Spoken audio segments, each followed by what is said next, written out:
We're going to talk about using an addition strategy known as counting on. Counting on allows you to continually counting up to help you with your addition. We'll start off with something simple. 2 plus 4. To solve a simple addition problem like this, we can simply count on or count up from our first problem. So all we need to do is use something to count on. You can use unit cubes, you could use your fingers, you can use just about anything.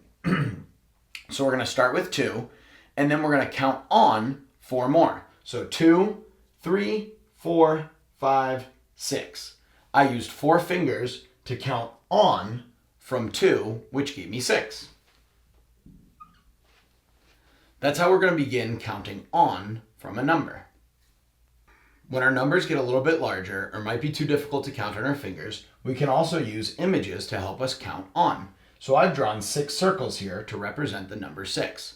Now I'm going to start at 8 and I'm going to count on forward from 8. So we have 8, 9, 10, 11, 12, 13, 14. 8 plus 6 is 14. Counting on can help a lot, especially when we get into multiple add-ins. You can see here I'm adding up 3 different numbers.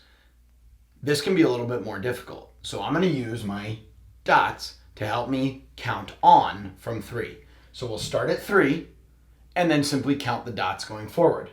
4, 5, 6, 7, 8, 9, 10, 11, 12, 13, 14. 3 plus 6 plus 5 equals 14. Counting on helps you count up from smaller numbers. It can also help you once you get into double-digit numbers. You can use just about anything to help you count on. Number lines, dots, or even unit cubes can be used.